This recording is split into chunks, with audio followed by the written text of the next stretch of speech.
Começando mais um Melhor de Três, o podcast que procura integrar branding, growth e vendas e mostrar que a melhor sinergia entre essas alavancas fará a sua empresa e o seu negócio crescer cada vez mais. Eu sou Paulo Milreu, o cara do growth, e você quem é? Eu sou o Paulo Razeira. E aqui no Melhor de Três eu sou o cara do branding. E hoje, o que a gente vai falar hoje, Eli? Solta aí. Eu sou o Eli Sintra, o cara das vendas. Supostamente o cara das vendas, porque antes a gente estava falando aqui da complexidade de ser um vendedor profissional de venda consultiva. Responsabilidade gigante. Pois é. Hoje nós vamos extrair o puro suco do brand, do growth e das vendas de 2024. Abordar aí, ou passar por todas as coisas que a gente falou, trazendo aí a essência, né? A nata do que a gente falou e trazendo alguns marcadores do ano também, né, Razeira? Você falou que tem alguns marcadores que são importantes. Já passou tão rápido, mas a gente estava aqui no Brasil diante de uma catástrofe natural que provocou uma grande catástrofe social e, de repente, ninguém fala mais disso. Impressionante, né? Parece que eles já se reconstruíram lá. Será que já está tudo bem lá no Rio Grande do Sul? Será que os caras já estão a 100% outra vez, cara? Não é? Olha que a gente... Como tem a ver com marca isso, né? Na verdade, você vê uma crise gigantesca, quer dizer, a gente está falando das enchentes do Rio Grande do Sul, né? Que aconteceram agora em 2024. 2024 foi tão intenso que a gente tem coisa que a gente nem lembra se foi em 2024, mas não foi. E as enchentes que aconteceram esse ano, quer dizer, uma crise gigantesca, quer dizer, um problema social, problema financeiro, né? Impactou absolutamente todo mundo ali naquela região. Mas é exatamente o que você fala, né? Como é interessante a gente trazendo um pouquinho para a nossa realidade. É claro que tem que tomar cuidado para a gente não cair num oportunismo, né? De pegar um fato desse, que, poxa, impactou tanta gente de uma maneira tão intensa e a gente aqui colocar como sendo algo como um exemplo para o mundo de marketing de negócios, né? Mas a gente tentar extrair alguns pontos que talvez possam servir aí para reflexão, né? Como num momento como esse, de uma crise tão intensa, e puxando aqui para o meu lado de brand, né, que algumas anotações que eu fiz justamente sobre isso, tentar exercitar aqui o que a gente pode ter aprendido com um evento como esse, me vem muito forte a importância de você ter uma comunicação muito clara, muito transparente, muito de empatia, né? Porque num momento como esse, você tem que ter um direcionamento, né? As pessoas, o que eu faço, qual é o próximo passo, porque as pessoas ficam perdidas, você tira o chão delas, literalmente, numa situação dessas, né? E muitas vezes a gente vê isso acontecer, óbvio, em níveis menores, não vou nunca colocar numa mesma escala, mas em empresas, em negócios, em marcas, e o quanto que, se a gente tem uma coerência na nossa comunicação, a gente tenta se colocar no lugar do outro, né? E aí a gente sempre puxa para essa questão de conexões emocionais, buscar se conectar no nível emocional com as pessoas, de entender o que está acontecendo, se colocar no lugar delas, com todo respeito pelo que está acontecendo, pelo que cada uma das pessoas está passando, né? E talvez isso seja algo que a gente pode remeter aí para o mundo de negócios, né? Como, com essa resiliência, se a gente for pensar, o povo gaúcho sempre foi muito conhecido, né? Ele tem uma característica de ser... Brabo, né? Muito forte. Muito forte, né? Eles já passam por muitas situações ao longo da história aí que fazem com que seja um povo muito coeso, né? Já tem até, eu lembro de história falando sobre República do Rio Grande do Sul, como se em algum momento queriam separar do resto do Brasil, enfim... Mas isso demonstra como talvez ter passado por mais uma crise como essa pode ter tornado esse povo ainda mais coeso, mais unido e, de uma certa maneira, se a gente for pensar, quando nas nossas empresas, muitas vezes a gente passa por crises que não tem absolutamente nada a ver com uma questão dessa, né, de vida ou morte, mas aquilo que a gente chama de uma crise, às vezes é um cliente reclamando de alguma coisa, um problema num produto, um problema numa entrega, um problema no meu estoque, enfim, coisas ali do dia a dia. Se a gente tem, primeiro, essa comunicação clara, né? Tentar se colocar no lugar do outro, respeitar as emoções do outro, e a gente, de alguma maneira, depois que passa por isso, porque a minha sensação é muito parecida com a sua, você falou, poxa, nem se fala mais nisso, né? Como é que será que está? Como estão os negócios, como estão as empresas, se recuperaram ou não? Não se recuperaram totalmente, com certeza, teve muitas que ficaram pelo caminho, mas aquelas que conseguem passar por uma fase como essa, elas saem mais fortes do outro lado, né? Eu acho que dá um pouco esse espírito de, poxa, se eu passei por isso, eu tenho força para passar por muitas outras coisas daqui para frente, né? Então, a sensação que me dá é um pouco isso. Como se a gente consegue enfrentar uma crise de frente, talvez lá na frente, lá quando a gente passa por isso, lá do outro lado, talvez a gente tenha saído com o espírito mais forte ainda, né? Espero que é o que tenha acontecido, sinceramente, né? Bem difícil, hein? Bem difícil, porque eu logo lembrei aqui, né, de uma passagem que sempre permeou aqui, ficou sempre ao redor de mim, que é as empresas, algumas empresas são tão frágeis, né, que uma brisa vira um furacão para ela, né? Então, ela já está na beira do precipício. Quando acontece alguma coisa, ela cai no precipício e justifica aquela brisazinha ali como algo que fosse a crise que determinou a queda da empresa. E eu sempre compartilhei muito disso, né? Falei, tem empresa que está solta, que quando o vento passar, um vento fraco passar, vai levar ela embora. Só que eu refleti muito sobre esse momento do Rio Grande do Sul. Falou, quanto realmente a empresa está preparada para uma situação daquela? Cara, não tem empresas que vão quebrar. Isso me fez logo passar a acreditar que tem crises que são difíceis de serem ultrapassadas, não é? Então, essa é uma catástrofe natural, mas talvez, né, eu tenha sido cruel demais em acreditar que uma empresa tem que estar sempre preparada para qualquer tipo de crise, né?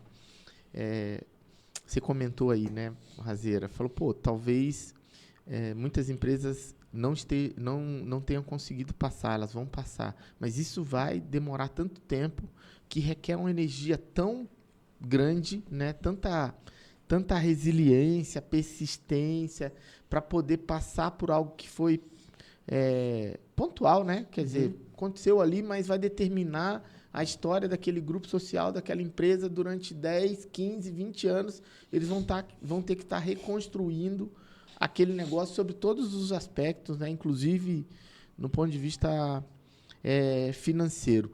Fica aí a pergunta, será que toda empresa tinha que estar pronta para qualquer tipo de crise, conseguir passar por qualquer tipo de crise? Vou dar a resposta. Diga aí. Vou dar a resposta porque essa é a minha tese, essa é a minha crença. Crescimento não é vaidade, é estratégia de sobrevivência. O mercado, ele vai trazer para você aquilo que você pode, de alguma forma, antever, quando você observa algumas coisas acontecendo, por exemplo, política, economia, problemas fiscais. Então, você começa a reconhecer que pode ficar mais difícil e aquelas que você não espera. Obviamente, a enchente lá no Rio Grande do Sul foi uma, a pandemia foi outra. A questão é que quando você tem um mercado e surgem turbulências, né? Eu sempre dou o exemplo de um oceano, né? Você tem que ter uma escolha. Você vai permanecer nesse mercado sempre como uma canoazinha, um barquinho, ou você vai querer se tornar um transatlântico. Porque é realmente a robustez que a empresa adquire que vai fazer com que ela tenha cada vez mais força para superar algo como isso. Então, sim, as pequenininhas são as que vão pelo caminho mais rápido. E o ponto-chave está... Acho que a lei da natureza, né? Eu sou tão frágil, tão pequeno, que quando vem uma situação como essa, eu vou passar por fora. Então, né?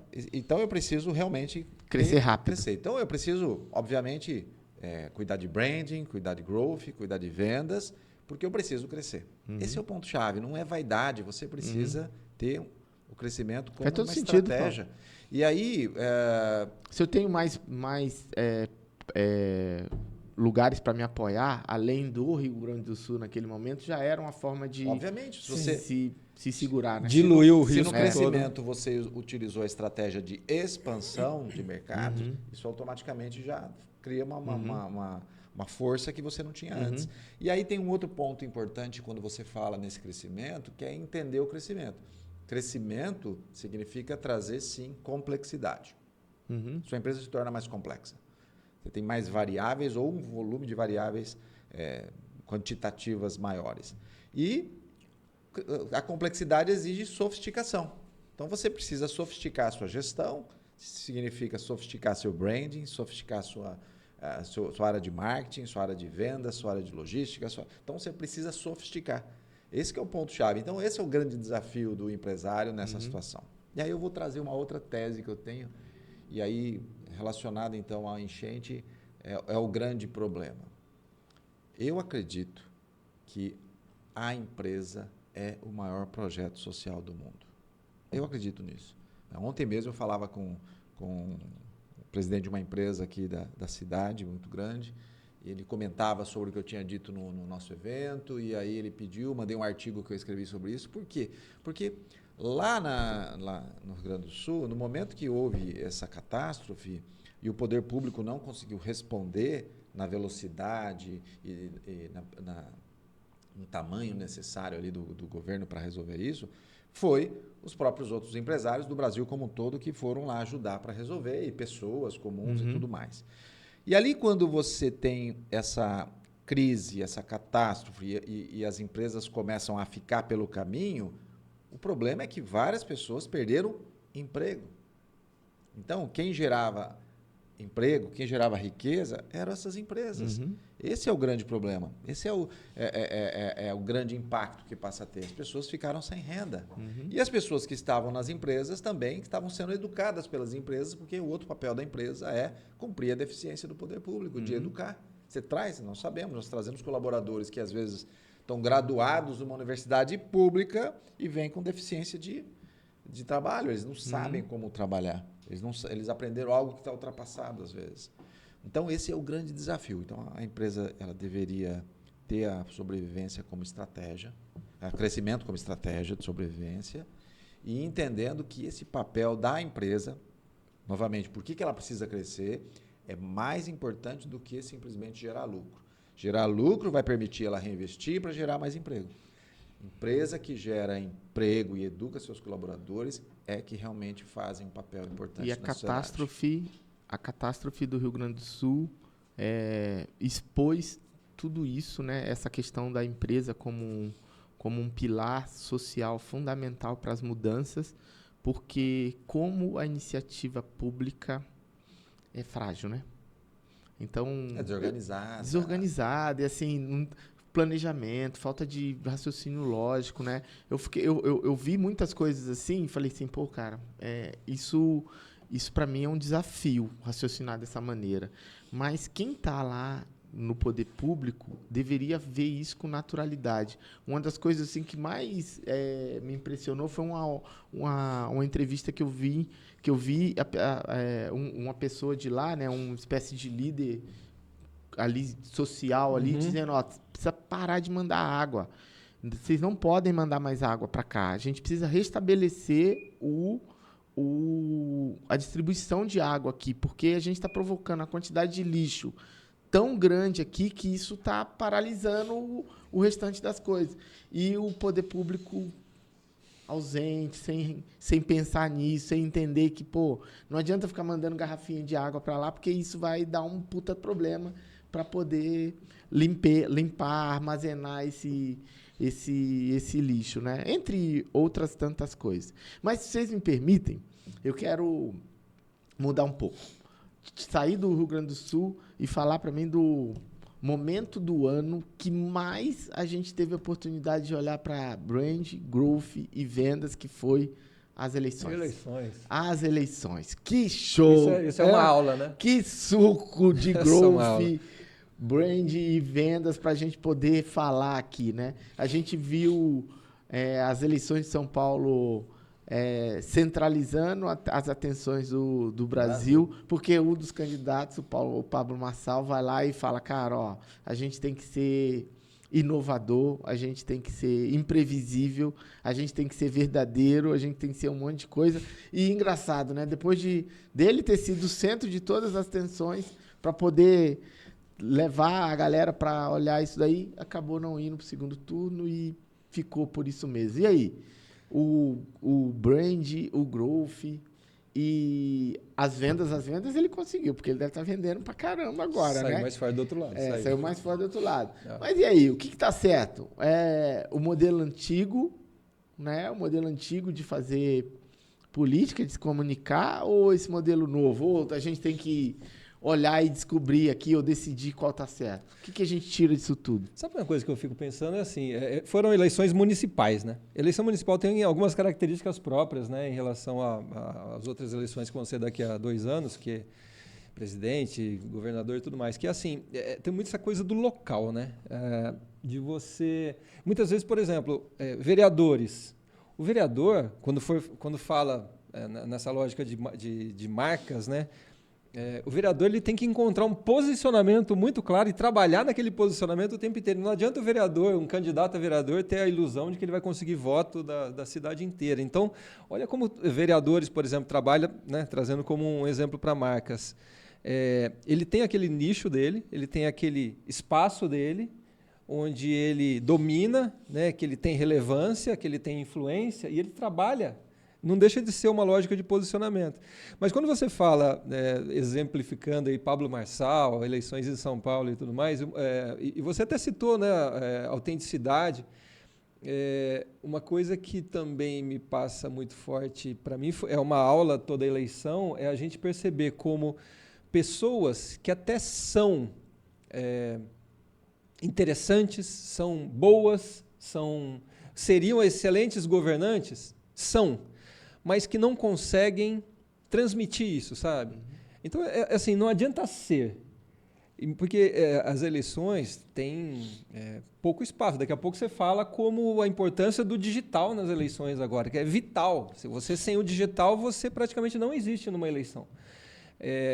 Mas, assim, você tem que ter uma coerência, uma consistência, e outras palavras muito ligadas com brand o tempo inteiro, né? Para que o tempo inteiro você esteja presente, você esteja aparecendo. Não adianta você, a cada 4 anos, chegar, lembra de mim? Estou eu aqui, vote em mim, sabe? Eu acho que isso não é suficiente. Assim. Tem que ter realmente uma atuação que seja naquele seu posicionamento, naquele seu nicho que você é relevante, que você tem pessoas que te conhecem, e você criando a cada dia... criando mais fãs, mais pessoas que vão te ajudar a repercutir quem você é e influenciar outras pessoas, recomendar você para outras pessoas, porque depende muito disso, do boca a boca. As pessoas saem perguntando em quem você vota. Até numa lógica assim de me ajuda que eu não sei em quem que eu vou votar. Você tem alguma boa sugestão para mim? Isso é muito normal nessa época. Então, essa questão do boca a boca está acontecendo o tempo inteiro ali. E essas recomendações, se a pessoa ela não tem essa consistência de estar o tempo inteiro fazendo alguma coisa, aparecendo ali na comunidade, no nicho dele, não adianta ele aparecer só de vez em quando, que vai ser sempre muito baixa a conversão em votos dele, né? Usando conversão como um termo até do nosso mundo. Agora... essa autenticidade de você, não adianta você só ser, você tem que parecer, você tem que falar, as pessoas têm que te conhecer, né? Tem que ter esse reconhecimento, essa reputação e tudo mais. Tudo isso está muito ligado a essa lógica de branding. Meio óbvio que eu vou falar, mas tá na moda agora a gente dizer que o óbvio precisa ser dito, né? Então, antigamente, um candidato a vereador, ele gozava da lembrança e ele tinha um tempo e uma proteção para resgatar essa lembrança nas vésperas da eleição. Então, ele era bem tranquilo. Ele se afastava lá para fazer as atividades, supostamente. Sumia. Né? Sumia. E depois, 3, 4 meses antes, ele voltava ali para o entorno do grupo social dele, começava a aparecer e isso ia resgatando ali a lembrança e, na hora da eleição, ele conseguia... concorrer novamente e ter os votos que precisavam. Só que com o assédio da internet, né? A internet pegando as pessoas e prendendo as pessoas muito tempo na tela, ele não consegue ter mais essa tranquilidade de, alguns meses antes, trabalhar fisicamente se ele não tiver também no digital. E muitos deles não estavam no digital. Muitos deles não estão ainda. Sim. Não sacaram que só no físico ele não vai conseguir concorrer. Não é só com outros candidatos, é com o assédio da internet mesmo. A internet está ali prendendo as pessoas. Então, as pessoas não estão olhando mais ao redor o tempo inteiro. Elas estão olhando muito tempo para a tela, né? E aí, outros candidatos que chegam e são desconhecidos acabam se tornando lembrados, eles ficam lembrados mais rápido porque eles estão na Porque tela. ele trabalhou bem ali. Tem uma muito outra na tela. característica disso que você falou, a quantidade de concorrentes, né? Eu estava vendo os números, em torno de mais de 460 mil candidatos no Brasil inteiro. Então, olha o tamanho da concorrência que você tem que... Claro que você não está disputando com os 460, porque é local, é municipal. Mas olha a quantidade de marcas que estão disputando com a sua marca para a conversão do voto do seu consumidor lá, que é o eleitor, né? E aí, trazendo aqui pro tema central nosso sempre, né, que é falar como que essas coisas podem melhorar o resultado e a performance de uma empresa. Muitos negócios pequenos e médios acreditam que, por ser físico, eles não precisam ter presença digital. Ou eles até acreditam, mas não fazem isso com a intenção, a intencionalidade e a energia que precisava, né? Que seria necessário. Então, a presença digital é fundamental para qualquer negócio hoje. Eu gosto muito de pensar assim, é fundamental que eu tenha presença digital, que eu vou decidir se eu vou ter presença digital para vender ou presença digital para gerar lembrança, atrair, estar ali no momento de decisão. Que, no fim, é para vender do mesmo jeito, né? Mas será que eu ofereço, eu abro o meu carrinho lá no digital ou eu atraio para o meu carrinho pelo digital, tentando trazer a pessoa para a loja, tentando trazer a pessoa para o físico ou para o telefone, para algum desses canais. E isso tem tudo a ver com o que aconteceu. A gente viu candidatos expressivos que eram do físico, né, eram do offline e não conseguiram vencer candidatos... Não furaram essa bolha. Candidatos que eram mais recentes na política, mas que trabalharam muito, muito forte a presença digital e aí levaram. Eu precisaria voltar um pouquinho na linha do tempo para entender, nesses últimos 20 anos, essa grande mudança, né, da comunicação, de uma nova geração mais comunicativa, que adotou o digital e se comunica melhor, e, naturalmente, a própria população adotando cada vez mais, né, o próprio celular como ferramenta para se informar, diluindo todo aquele impacto dos veículos mainstream, tradicionais, como rádio, TV, massa. Jornal de massa, né? Então, essa mudança é importante entender. E aí o que foi acontecendo? As pessoas passaram a olhar muito mais o indivíduo, o influenciador, o youtuber, do que o partido, as pessoas que estão junto com ele e tudo mais. Então, o que eu percebi nessas eleições, e eu acho que vai acontecer cada vez mais, é candidatos que serão eleitos pelas características, pelos valores que eles têm individualmente, independente do partido, né? Eu não consigo olhar assim, o que o partido quer. Isso pouco me importa. Quem é a pessoa? Quais os valores que ela tem? Qual é a proposta dela como ser humano? Mais do que a proposta dela tradicional do político, que é emprego, educação, sei lá o quê.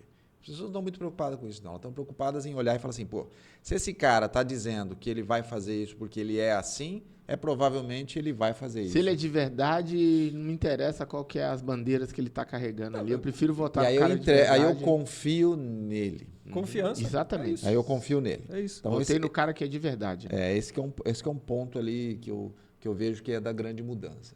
Se eu olhasse o Pablo Marçal, quem sou eu para dizer por que ele perdeu de alguma forma? Mas é que ele foi para um colégio eleitoral muito grande, uma cidade muito grande, que tem uma diluição muito grande de todo o impacto que ele causa, porque o Pablo Marçal é um fenômeno de mídia nacional, e não só local. E aí, o digital, tamanho que ele está, se torna um pouco mais complexo. Né? Uhum. Ele teria que ter investido muito mais dinheiro, como ele mostrou na campanha que ele investiu, Uhum. para o local, Uhum. para muito mais o local. Ele dependeu do orgânico, do que ele fez. E foi um belíssimo trabalho para ficar com 1/3 do eleitorado em tão pouquíssimo tempo. Pois não, Paulo. E aí, se vocês falaram que é fato, isso é fato há muito tempo, é o candidato que agora acabou de perder e some.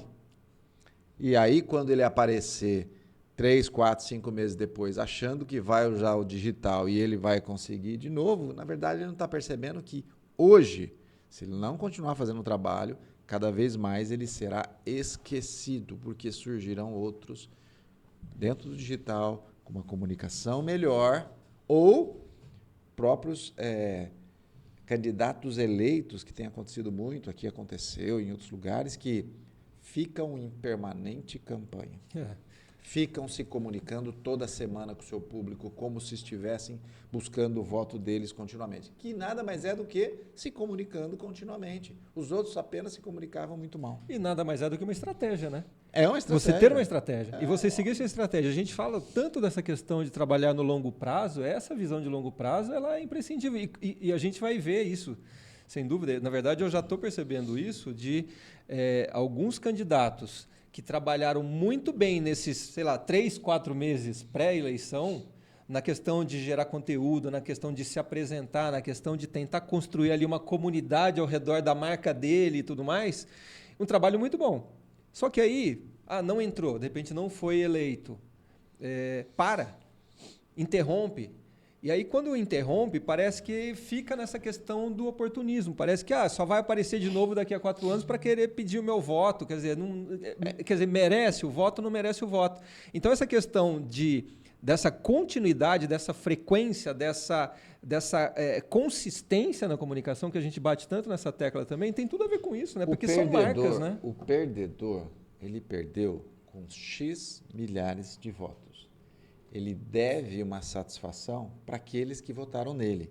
Aqueles que votaram nele queriam ele e não o outro. Então, ele tem que continuar trabalhando como oposição ao outro, porque tem lá milhares que querem ele. Sim. Então, ele para de trabalhar por aqueles que deram voto de confiança para ele. Quer dizer, ele desprezou o voto da pessoa. Ou ele só expôs o verdadeiro sentido, né? Falou, pô, abandonei todo mundo. E se mostrou quem ele é, né?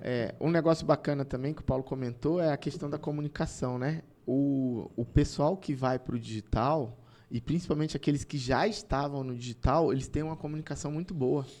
E eles conseguem falar com vários públicos diferentes, né? Porque eles praticaram muito, né? Sim. Eles fazem muita live, muito podcast, muita entrevista, e aí chega nessa hora, ele tem mais facilidade para estar no digital e a comunicação está mais alinhada. A gente percebe isso na propaganda política, né? Quando a gente olha o candidato na TV e ele totalmente travado ali, sem conseguir mandar uma mensagem. É verdade que é pouco tempo, mas, pô, dá para fazer muito melhor do que a maioria faz. Mas não tem prática, né? Não tem costume de estar na frente da tela, se comunicando com as pessoas ali, aí ficam engessados. Aí pega um candidato que é desse novo momento, né? Está acostumado com o digital, ele se comunica muito melhor, tem muito mais naturalidade e se conecta, né, pô? Vou pegar, então, deixa eu só falar uma coisa para não perder o raciocínio aqui. A gente falou sobre isso em um dos nossos episódios, que eu estava falando sobre empresas que... A empresa começa pequena ali, né? E ela começa copiando outras empresas na sua... Vamos chamar de estratégia de comunicação. Então, ela vai lá para a rede social fazer as mesmas coisas que outra empresa está fazendo. As mesmas coisas significa fazer do mesmo jeito, inclusive. E aí, quando você pergunta para o empresário, conta para mim por que você teve a sua empresa, por que você chegou até aqui, o que motivou você, por que foi esse produto, quando alguém chega na tua empresa, que tipo de conversa você tem com essa pessoa para trazer ela para essa cultura do teu negócio, né? Tem uma história bacana por trás daquilo ali, uma história de necessidade, de desejo, de sonho, mas quando você vai lá nas redes sociais não tá. Não tem aquela história. A história que está lá é a história de uma outra empresa similar àquela atividade. Acontece isso também na política, né? Uns copiando os outros sem trazer a sua essência e sem sacar que isso não vai conectar. Fica muito nítido. Falou, pô, esse cara tá sendo um personagem aí, ele tá copiando. Cara, como eu odeio a empresa que tem um bom produto, tem uma proposta de valor bacana e ela não se atenta a ser ela mesma na rede social. Falar, ó, em vez de ficar copiando o que os outros estão fazendo, seja você mesmo, né? Conte a sua história, fale do seu jeito, conte da sua forma. E quantos casos desses a gente tem lá que impactam e acabaram abocanhando um monte de seguidor porque a empresa foi autêntica. E a gente até olha, às vezes, achando engraçado o jeito que a empresa se comunica, mas fala assim, pô, é ela mesma. É ela mesma ali. Enquanto outras ainda continuam tentando copiar cultura e proposta de valor das outras empresas. Né? Deixa eu só voltar na questão das eleições. E aí... Tá me incomodando, Paulinho. Tira um pelinho que está aqui na sua sobrancelha aí. Saiu. Agora Pronto. sim. Tem uma... Aí agora vai. Porque isso aí vai aparecer e eu quero ver você bonito aqui no podcast. Tem um toque. Tava aí. Eu tava em dúvida, eu não sabia se era mesmo ou não. Falei, agora ficou no ângulo ali. Eu falei, não, é um cisquinho que tá aqui na sobrancelha. Mas voltando às eleições, assim, só para pegar um ponto de que eu poderia dizer assim, mas quem venceu não foi esse novo da internet, da comunicação, né, o Pablo Marçal. Quem venceu foi o outro tradicional. O ponto-chave é que o esforço para o outro vencer foi muito maior. Eram 40 partidos apoiando, eram muitos milhões de dinheiro. Por quê? Porque está mais difícil. Então, eles estão fazendo um esforço muito maior para conseguir vencer essa onda que vem por aí de pessoas mais autênticas ou que se usam bem do digital ou que já estão se relacionando continuamente, não só de 4 em 4 anos, que estão se posicionando. Então, para o sistema político tradicional, a estrutura eleitoral tradicional, fica a cada campanha eleitoral mais difícil. E esse buraco aí também, de novo, vem fazendo o paralelo aqui para negócios, né?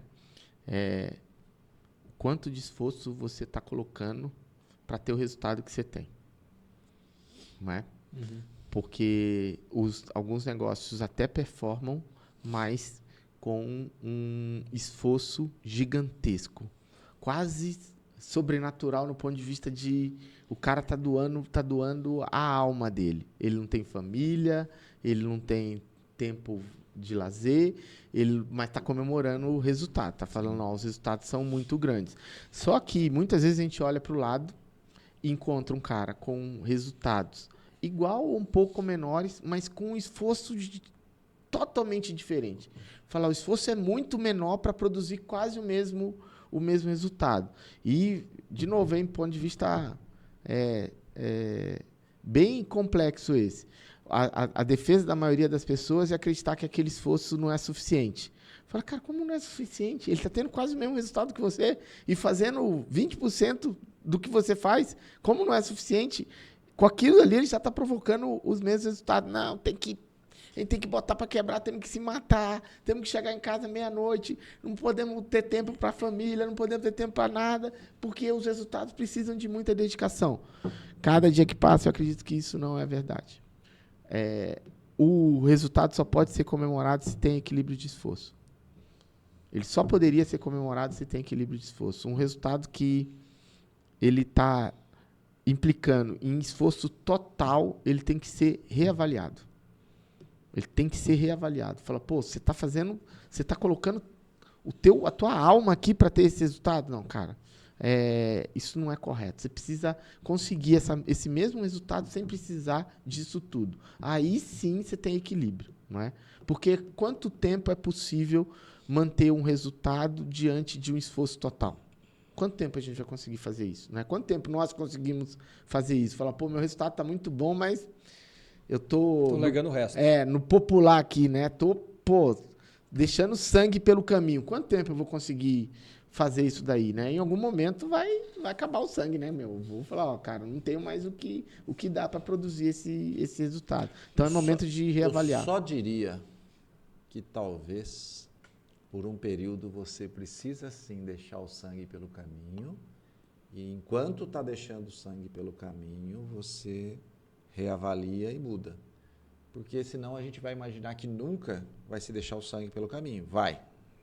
Até você conseguir aprimorar aquilo que você não está fazendo tão bem.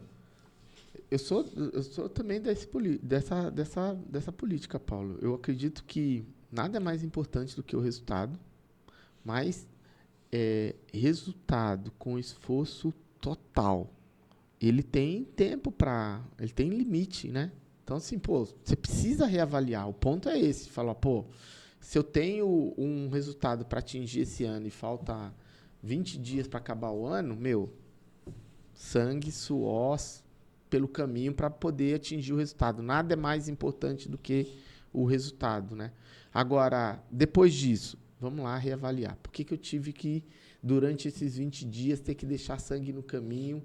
E o que eu preciso fazer para não precisar mais disso no próximo período que eu tenha que buscar resultados tão intensos, né? Sim. Mas é que no cotidiano popular tem essa história de que para você obter resultados, você precisa ter dedicação mortal. É cultural, né?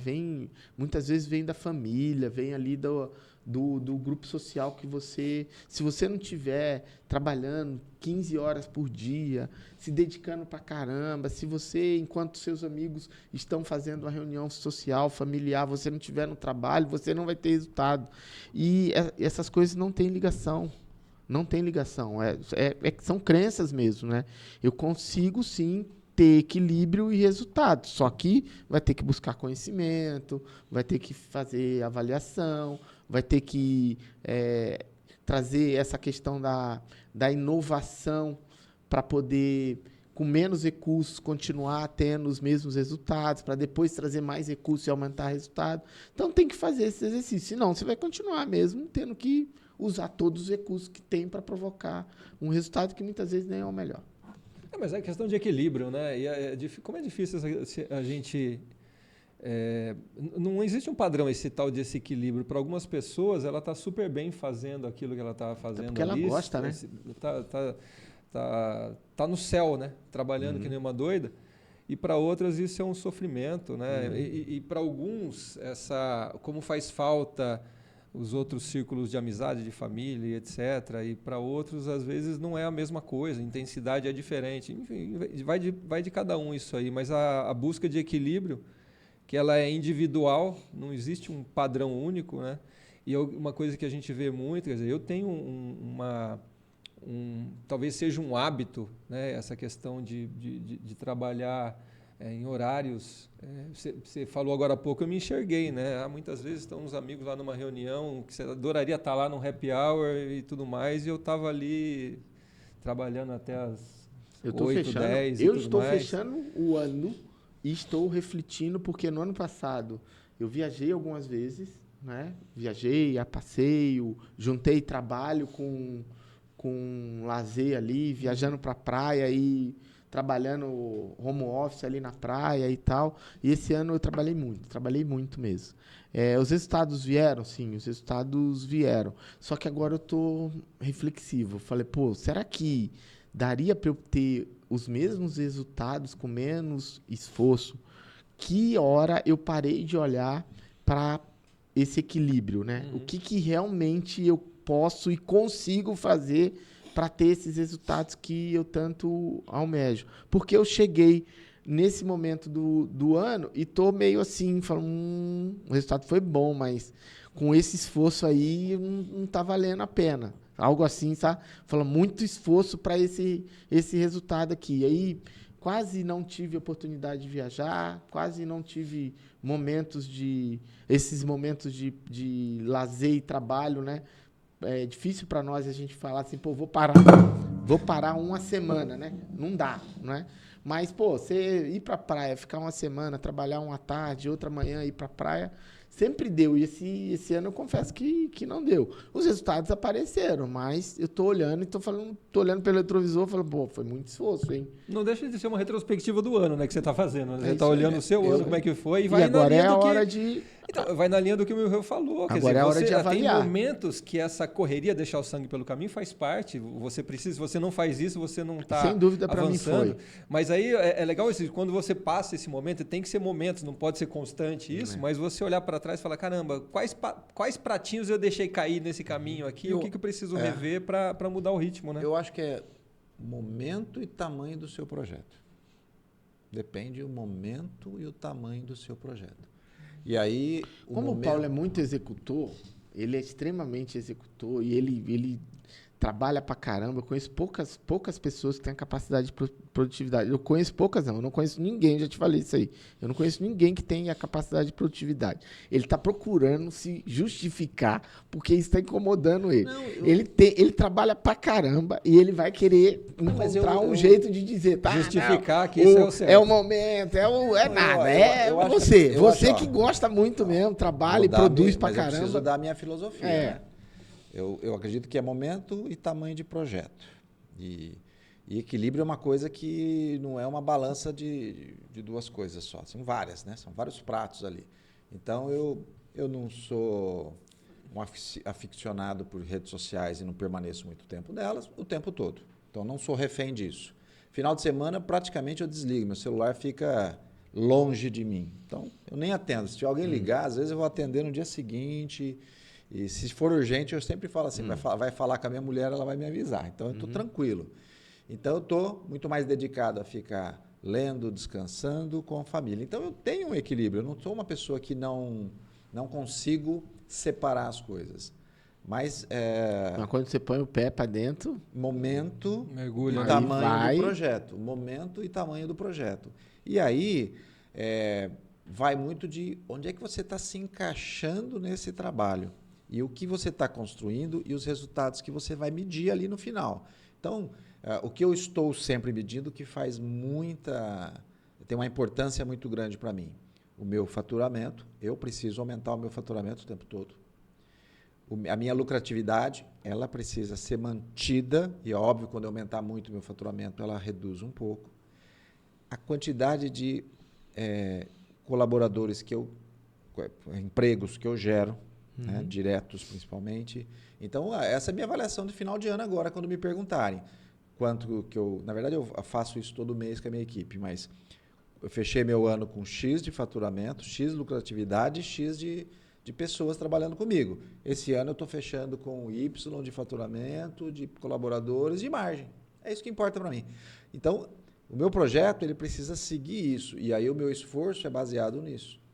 Conforme eu trabalho, então é meu business, meu negócio, com as pessoas fazendo faturamento, lucratividade e pessoas, e horas de treinamento, que eu comecei a medir agora também, eu vou enxergar se essas pessoas que entraram dentro da minha operação, elas estão o suficiente capacitadas e treinadas para reduzir cada vez mais o meu esforço operacional, me levando ao tático estratégico.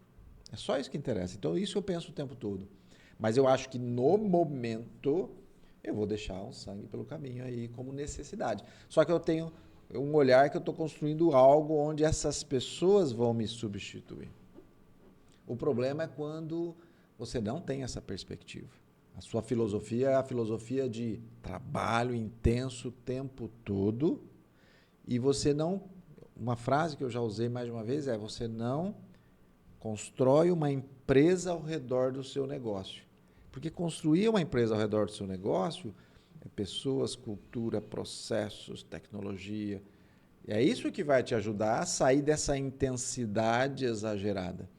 Não é simplesmente eu mudar. Se hoje eu falasse assim, bom, eu quero manter meu faturamento, manter minha lucratividade e até mesmo aumentar, mas eu vou tirar o pé e não vou fazer mais. Não dá. Não consigo enxergar que isso é possível. Para mim, no meu modelo é impossível. Eu preciso ter pessoas, processos, uma cultura alavancando os meus resultados. E aí, O duro é que muitas vezes isso não acontece no primeiro, no segundo ano, vai acontecer no terceiro, no quarto. Por isso que eu falo, é o tamanho do projeto. É o tamanho do projeto. Eu preciso saber como é que está o meu plano diante do tamanho do projeto. Sem dúvida nenhuma, isso vai determinar o esforço. E eu mesmo já falei aqui, inclusive, né, sobre algumas pessoas gostam muito de trabalho. E é bem verdade que algumas pessoas falam que gostam muito e, no fundo, não gostam, né? Mas eu conheço e eu já me vi em alguns momentos gostando muito de trabalhar e aquilo, para mim, era uma grande diversão. Não que hoje não seja, mas nesse período desse ano, que minha conversão caiu muito. Eu tive uma queda de conversão como vendedor da minha consultoria. E aí eu precisei me dedicar mais, porque a gente não tem oportunidade chegando a todo momento. Eu precisava fazer com que as oportunidades que chegassem eu pudesse converter.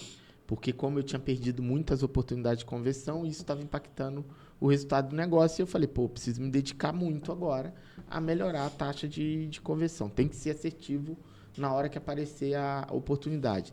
E isso requer muita dedicação, né? Muita dedicação mesmo. É muito mais abrangente do que só o processo de venda ali, é o processo de diagnóstico, processo de convencimento, entender melhor por que as conversões estavam caindo, né? Eu seguramente tive um momento desse ano lá que fiquei meio arrogante como vendedor. Achei que como vendedor eu conseguiria fechar qualquer negócio. E perdi alguns negócios muito importantes, dizendo assim, mas como que eu perdi isso? Estava na mão, indicação quente, o cara com problema, tudo bem, de repente estava esperando sim, chegava, não vou fazer. Não é? E 1, 2, 3, 5, 10 vezes eu falei, tem alguma coisa errada. E aí precisei me dedicar muito mais, revisitar de novo alguns pensamentos, inclusive pensamentos mais interiores, né? Falar, o que está faltando? Qual que é a minha essência aqui diante de uma pessoa que está faltando e que está fazendo com que os resultados tenha caído tanto, né? Esse episódio nosso é um pouco isso que a gente está fazendo aqui. A gente olhar o que aconteceu no ano, né, fazer essa retrospectiva. É interessante esse fechamento de ciclo sempre, como é importante essa análise, né? Você olhar, ver o que aconteceu, e a gente já conversou anteriormente, em episódio anterior, sobre planejamento estratégico, né? A gente projeta, aí depois que passa aquilo, você olhar o que eu atingi, o que eu não atingi, o que eu avancei, o que eu não avancei, enfim, é um ciclo, e essa retrospectiva é interessante. Mas só voltando num ponto que a gente está falando sobre o que o ano nos ensinou sobre as nossas áreas, eu não quero deixar de tocar no assunto. Em algum momento eu fiz uma postagem a respeito. Olimpíadas foi esse ano também. E se eu olho aqui na lógica do brand, tem um ponto. Quer dizer, Olimpíadas sempre é aquilo, né? Onde você vai ver um monte de esportes que você não vê naturalmente. E tem essa questão de você torcer, né? Você sabe que eles são brasileiros, por exemplo, que te representam, e você está torcendo por eles, pessoas que você não conhece e que você se envolve ali, né? Então, enfim, tem essa torcida, tem essa comunidade que a gente cria, né? E reforça, né? A comunidade já existe, são brasileiros e todos nós fazemos parte disso. Mas como é interessante, assim, a marca Brasil, a gente fica torcendo para ela. Eu sou muito dessa lógica, eu fico torcendo para a marca Brasil sair mais forte do outro lado, a hora que termina uma Olimpíada. E olha como foi interessante, algumas coisas que eu fiquei incomodado. Por que eu estou incomodado? Eu fui vendo algumas coisas acontecerem durante as Olimpíadas, onde muitas vezes essa unidade da marca Brasil, essa questão da união, de que a gente juntos consegue, cada medalha daquela está nos representando e tudo mais. Algo que me incomodou foi que muitas vezes os discursos que eram utilizados pela imprensa, ou muitas vezes até pelos medalhistas, pelos atletas, tinha algumas coisas que me incomodavam porque remetia a algumas divisões, sabe? É como se aquela medalha fosse de um grupo específico. Aí pode ser de um grupo que tinha a ver com gênero, com raça, com região do Brasil, com coisas que dividem. Ao invés de ser nós, brasileiros, conseguimos, eu aqui que sou desse grupo minoritário, ou um grupo subrepresentado, ou um grupo que não tenha os holofotes que deveriam no restante do ciclo olímpico e tal. Parece que quando você vai colocando em caixinhas, como você enfraquece, sabe? Enfim, divisão. Eu senti muito essa questão de divisão. E essa divisão, muitas vezes, ela vem embalada com um discurso que ele é um discurso até assim, de conquistas das pessoas, ou de buscar reconhecimento, ou de pedir por igualdade. Tem coisas que são relevantes aí, que são justas. A gente merece o nosso respeito. Mas eu acho que, em alguns momentos, como corre o risco de passar do ponto e, ao invés de fortalecer a marca Brasil, divide. É como se tivesse vários Brasis, sabe? Cada um com aquele grupinho. E quanto mais vai dividindo, para mim, vai enfraquecendo o todo, assim. Eu remeto muito isso também à marca, sabe? Como quando a gente consegue criar essa comunidade e consegue fazer com que aquela marca represente vários grupos, né? Ao invés de ser tão dividido, enfim, a marca sai mais forte, né? Então, eu só queria relatar um pouco isso. Não sei se vocês têm alguma coisa aí do digital ou de vendas. Eu já tenho esse sentimento entristecido, né? Como nordestino que sou e muito bairrista, né? Então, a gente, no Nordeste, a gente aprende a amar o Nordeste. Primeiro você ama seu estado, depois você ama a sua região e depois você ama o Brasil, né? Então, isso é cultural lá, né? Então, o baiano adora a Bahia, o pernambucano adora Pernambuco, quem nasceu no Maranhão adora o Maranhão, né? E aí, depois você vai e adora o nordestino, o Nordeste, e depois você adora o Brasil, né? Então, quando a gente vê essa dualidade, né, de dois Brasis, né? Parece que existe um Brasil que é de um grupo e um Brasil que é do outro. Isso me entristece e, sobretudo, me entristece porque enfraquece a gente como grupo social, enfraquece a gente como comunidade, né? A nossa identidade ela vai se fragmentando. E aí vai dificultando tudo, porque a gente tem que ficar fazendo coisas para esses dois grupos, né? Então, são grupos distintos. Parece que cada um está indo para um lado. Cada um tem um para o lado, você quer atender os dois, é difícil. Fica aí uma grande reflexão para a gente. O que a gente pode fazer e vai passar, pelo que o Milreu fala tão bem, sempre pela iniciativa privada. A iniciativa privada que vai reorganizar esse caos de dividir uma nação em duas aí, né? Só ela consegue fazer isso. Porque a divisão não está em quem gera riqueza para o país. A divisão está nos políticos. Estamos aqui a gente dizendo, não fizemos nada com isso. Os parasitas. Existe uma estratégia disso, dividir né? para conquistar. Dividir para conquistar. Então, assim, eu acho melhor nem me expressar aqui, porque... Vai gerar Tem uma história por trás disso que pouca gente tem. A gente já comentou fora do ar sobre isso e quem sabe a gente não vem para cá um dia para falar. Para jogar na mesa? Colocar na mesa e falar, cara, precisamos dizer para vocês, porque também é importante, precisamos dizer para vocês porque isso está acontecendo e da onde vem toda essa estratégia e estrutura aí. Legal? Pois bem, hora do nosso jabá. E se a empresa, Razeira, estivesse pensando agora, tá bom, fiz a reflexão, a retrospectiva de 2024, e você sabe que já tem um cliente meu querendo conversar com você. Ótimo. Inclusive, esses dias ele falou para mim, já marca logo lá para a gente conversar com ele. Mas se outras pessoas, além do meu cliente, estiver querendo conversar com você para 2025, o que ela tem que esperar? Olha, nós lá na MR Tempo, a gente tem essa lógica de estratégia de gestão de marcas, a gente trabalha para fortalecer e gerar resultado para as empresas através da marca que a representa, né? Então, quanto mais a gente tem as marcas fortes, mas a gente vai gerar esse resultado. E a gente utiliza todas essas ferramentas aí de marketing, de comunicação, de publicidade, de design, enfim, para gerar justamente esse tal desse resultado, que é o que a gente busca o tempo inteiro. Então essa é a nossa rotina, isso é o que a gente faz. A gente tem essa lógica de... É a nossa missão, sabe? Você fala muito, e eu concordo plenamente. Desde quando você escreveu, eu comentei com você essa história de que a importância da empresa, né, como projeto social. E a gente, olhando nesse âmbito, eu me sinto muito mais útil, inclusive, porque eu estou ajudando as empresas a gerarem empregos, a gerarem impostos, a trabalharem adequadamente com as suas próprias equipes, a gerar resultado para fora, a resolver problemas dos consumidores, enfim. Então a gente está inserido nesse mundo aí do corporativo, com muito orgulho, fazendo com que as marcas sejam cada vez mais fortes e os empresários consigam fazer uma retrospectiva do ano dele e ver que ele evoluiu naquele ano.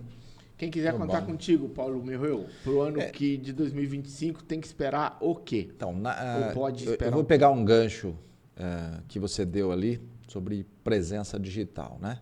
Então, na Rec Sales Performance, a gente ajuda as empresas para chegarem até a venda, mas elas precisam ter presença digital. Então, o que a gente acaba fazendo para o nosso cliente? Desde o básico do desenvolvimento do site, e sim, ele é importante, e não precisa nem...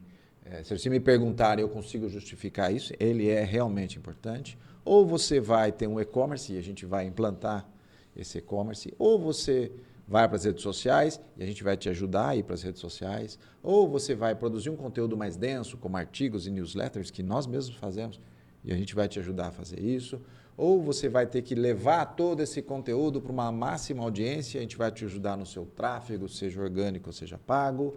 Então, tem um conjunto de serviços aí para te levar até o seu público, até a audiência e a vender, que a gente pode te ajudar também. Então, não se preocupar tanto que eu preciso fazer um grande investimento. Se você está ali começando e não tem algum desses pontos aí para resolver, a gente te ajuda tanto com presença, como conteúdo, como tráfego e tudo mais.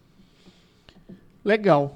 Sobrou para mim, então, depois que vocês dois prepararem tudo isso em 2025, em algum momento a empresa pode me chamar. Pode ser que ela queira me chamar até no começo do ano, né? Falar assim, ideal, pô, né? já vou pensar nisso daí. Qual que é a minha provocação? Gestão comercial e vendas. Processo de venda e capacitação técnica do vendedor. E gestão comercial para o líder. Se você já sabe o que é isso e tem isso no teu negócio, beleza, segue em frente, boa sorte, você deve estar colhendo excelentes resultados aí, porque você já tem um excelente método de gestão, seus vendedores já possuem um processo de venda e os seus vendedores já utilizam muito bem as técnicas de venda. Se você não tem, acho que vale a pena a gente conversar para 2025, para que a gente possa pensar num bom método de gestão para ter o negócio, um processo de venda que seja eficiente e capacitar teu time a utilizar técnicas de venda, porque vender é um assunto técnico. É isso aí? É isso aí, ficamos por aqui. Vamos pro choque, então, e até breve. Nosso próximo podcast aqui do Melhor de 3. Até mais. Até.